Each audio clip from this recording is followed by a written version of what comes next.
ইমাম সাহেব, আপনার কাছে প্রশ্ন। সর্বপ্রথম আমরা প্রশ্ন করব, ঈদুল ফিতরের মূল শিক্ষা ও গুরুত্ব আপনি কিভাবে ব্যাখ্যা করবেন? সর্বপ্রথম আল্লাহ রাব্বুল আলামিনের দরবারে শুকরিয়া জ্ঞাপন করি। তারপরে সেই বিশ্ব নবীর নামে দরুদ ও সালাম বর্ষিত হোক।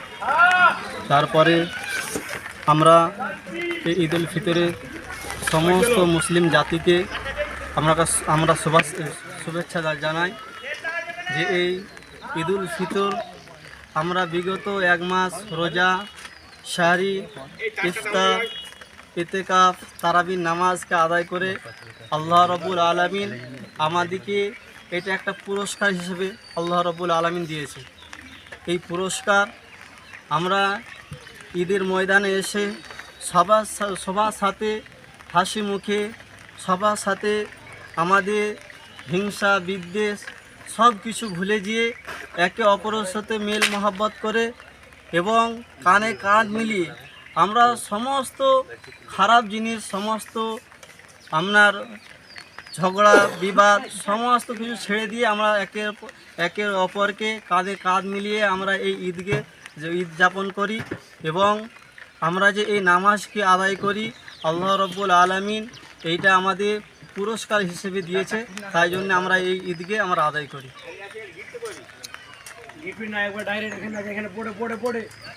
এক মাস রমজানের রোজা রাখার পর এই ঈদ আমাদের জীবনে কি বার্তা দেয়? এক মাস রোজা রাখার পরে আমাদের বার্তা দেয় যে আমরা বিগত এই একটা মাস যে কাটালাম, এই একটা মাস আমরা কিভাবে ইবাদতের মধ্যে কাটালাম, আমরা কতটুকু নেক আমল করতে পেরেছি, কতটুকু খারাপ কাজ থেকে আমরা বেঁচে থাকতে পেরেছি, কতটুকু খারাপ কাজ থেকে আমরা বিরত থাকতে পেরেছি। এই যে রমজান মাসটা আমরা যতটুকু গোনা থেকে, খারাপ কাজ থেকে, মানুষকে সাহায্য থেকে নিয়ে মানুষকে সহযোগিতা যেভাবে করেছি এবং আগামী দিনেও আমাদেরকে এইরকমভাবেই সাহায্য করতে হবে, মানুষকে ভালো আমল করতে হবে, ভালো কাজ করতে হবে, মানুষের পাশে দাঁড়াতে হবে, কোনো মানুষ ক্ষতিগ্রস্ত হয়ে গেলে তাদের পাশে আমাদের যেতে হবে। এই রমজান মাস আমাদেরকে এই শিক্ষা দেয় যে রমজান মাসে পেরিয়ে গেলেই আমরা যেভাবে রমজান মাসকে কাটিয়েছি যেমন সেভাবেই আমরা বাদ বাকি মাসগুলো আমরা কাটাতে পারি। বর্তমান সমাজে শান্তি ও সম্প্রীতি বজায় রাখতে ঈদের বার্তা কতটা গুরুত্বপূর্ণ বলে আপনি মনে করেন? এই বিষয়ে বলতে গেলে যে ঈদগার ময়দানে আমাদের কিছুদিন আগে ফাঁড়িতে ডাক করা হয়েছিল এবং ওইখান থেকে বলা হয়েছিল যে ছেলেরা এই ঈদের দিনে যেভাবে স্পিডে গাড়ি চালায় এবং হেলমেট পরে না, সেই বিষয়ে কিছু বক্তব্য দেওয়ার জন্য ফাঁড়ি থেকে আমাদেরকে ডাক করেছিল। কিন্তু আমরা ফাঁড়ি থেকে না ডাক করলেও আমরা এরকমই মানুষকে, আমাদের মহল্লা মানুষকে যারা ঈদের নামাজকে আদায় করতে আসে তাদেরকে আমরা বার্তা দিই যে মানুষ আমরা হয়েছি, আমরা এমন একটা নবীর উম্মত হয়েছি যেই নবীর উম্মত হওয়ার কারণে আমরা সর্বশ্রেষ্ঠ উম্মত হতে পেরেছি। তাহলে আমাদের আখলাক চরিত্র খুবই ভালো হতে হবে। আমাদের বার্তা যে মানুষ সুখে শান্তিতে, ধর্ম বর্ণ নির্বিশেষে সবাই সুখে শান্তিতে থাকতে পারে। আমাদের সাইটি হিন্দু পাড়া আছে, আমাদের এলাকায় একটা বিশাল বড় মুসলিম বসতি আছে, কিন্তু আমরা কখনো হিন্দু সমাজে গিয়ে আমরা কোনোদিন কুকথা, তাদের উপরে অত্যাচার এসব জিনিস আমরা কারোর সাথে করি না। আমরা সকলেই মিলেমিশে থাকতে চাই। আমরা বার্তা দিতে চাই যে ভারতবর্ষের জমিন সবাই মিলে আমরা স্বাধীন করেছি। এই ভারতবর্ষ স্বাধীন করতে গিয়ে কত কত মানুষ প্রাণ দিয়েছে, গলা কাটিয়েছে, রক্ত ঝরিয়েছে, কিন্তু আমরা এই আগামী দিনে যেভাবে আমরা কাটিয়ে এসেছি, মুসলিম ধর্ম বর্ণ নির্বিশেষে সবাই সুখে শান্তিতে বাস করছি একে অপরের সাথে, আমরা সেভাবেই বাস করতে চাই। এই বার্তাই আমি দিতে চাই। ঈদের দিনে দরিদ্র অসহায় মানুষের প্রতি আমাদের কি দায়িত্ব থাকা উচিত? আমাদের দায়িত্ব, আমাদের ইসলাম ধর্ম এমন একটা ধর্ম যে বলা হয়েছে যে ঈদগাহ ময়দানে যাওয়ার আগে তোমাদের ফিতরা, যেটা সদকাতুল ফিতর, যেটা আমাদের এই বছর আমাদের ধার্য করা হয়েছে 60 টাকা, এবং জাকাত কোনো মানুষের যদি 52.5 ভরি রূপা থাকে তাহলে তার জাকাত দিতে হয়। আমাদের এটা বলা হয়েছে যে ঈদগাহ ময়দানে যাওয়ার আগে সদাকাতুল ফিতর আদায় করে নিতে হবে। সদাকাতুল ফিতর ঈদগাহ যাওয়ার আগে যদি আদায় করে নেওয়া হয় তাহলে তার ফিতরা হিসেবে, সদাকাতুল ফিতরা হিসেবে তার কবুল হবে, এবং ঈদগাহ ময়দানের পরে যদি আদায় করা হয় সেটা সাধারণ সদকা হিসেবে গণ্য হবে। তাই আমরা এই ঈদগাহ ময়দানে আসার আগে আমরা গরিব মিসকিন, আমাদের দায়িত্ব হচ্ছে আমার পাশে ঘরের মানুষ গরিব আছে, সে কীভাবে চলছে, তার ঘরে আপনার রুজি রোজগার এবং তার খানা পিনা, তার খাওয়া দাওয়া সব কিছু ঠিক আছে নাকি আমাদের খোঁজ রাখতে হয়, আমাদেরকে সেইটা দেখতে হয়। আমার পাশের বাড়ি যদি একবেলা না যদি খাবার থাকে, আমার কর্তব্য, আমাদের দায়িত্ব তার ঘরে ওই খাবারটা পৌঁছে দেওয়া, তার ঘরে দেখে আমাকে খেতে, আমার নিজে খাবারের জন্য আমাকে তৈরি করতে হবে। আপনার কাছে আরেকটা প্রশ্ন করব, এই পবিত্র দিনে সাধারণ মানুষের জন্য আপনি কি বার্তা দিতে চান? এই পবিত্র ঈদুল ফিতরের দিনে বার্তা দিতে চাই, যেভাবে আমরা ঈদকে পালন করে আসছি শান্তির সাথে।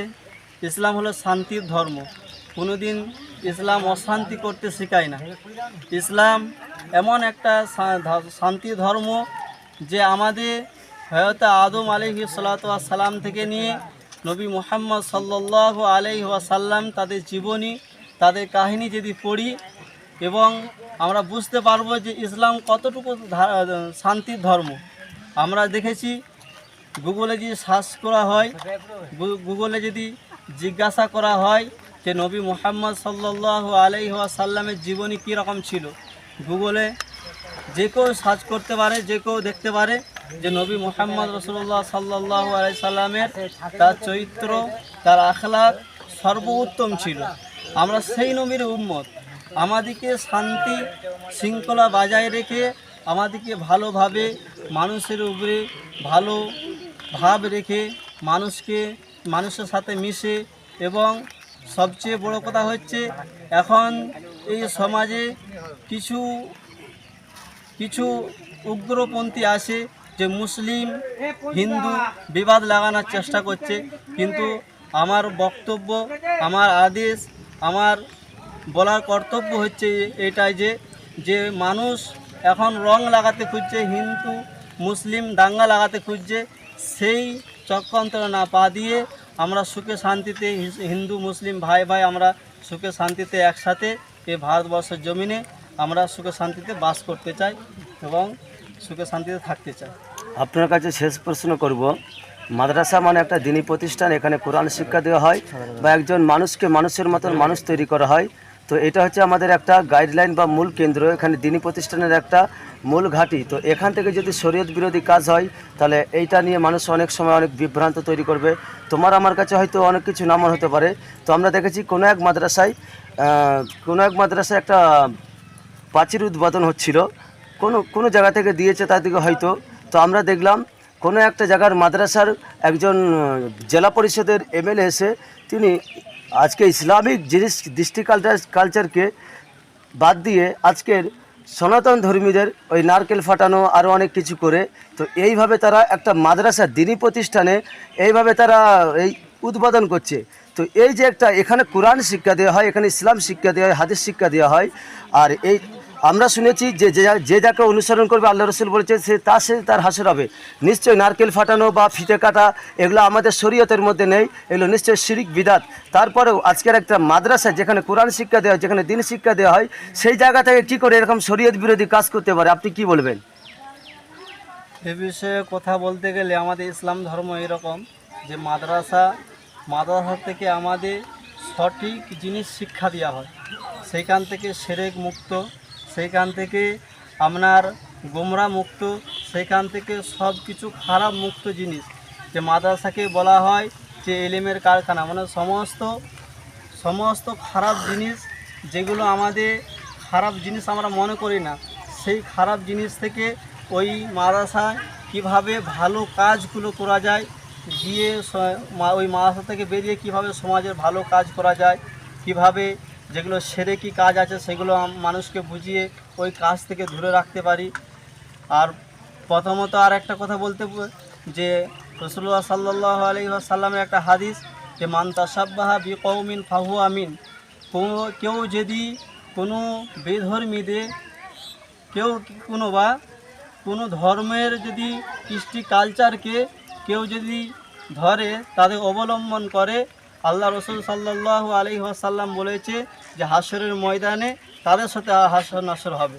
তাহলে আমরা এখান থেকে রাসূলুল্লাহ সাল্লাল্লাহু আলাইহি সাল্লামের হাদিসের দিকে খেয়াল করলে আমরা দেখতে পাবো কিংবা বুঝতে পারবো যে কোনো বেধর্মীদের রীতিনীতি আমরা যদি পালন করি সেইটা অবশ্যই শিরিক হবে এবং এই মাদ্রাসা থেকে এই শিরিক মুক্ত করতে হবে। কিন্তু মাদ্রাসা থেকে যে শিরিক চালু করলে এই জিনিসগুলো আমার মনে হচ্ছে যে মাদ্রাসা থেকে ভুল করছে এই জিনিসগুলো। কেননা মাদ্রাসা শিরিক মুক্ত করতে হবে, মাদ্রাসা গোমরা মুক্ত করতে হবে, মাদ্রাসা সঠিক জিনিসগুলো মানুষের কাছে ছড়িয়ে ধরবে।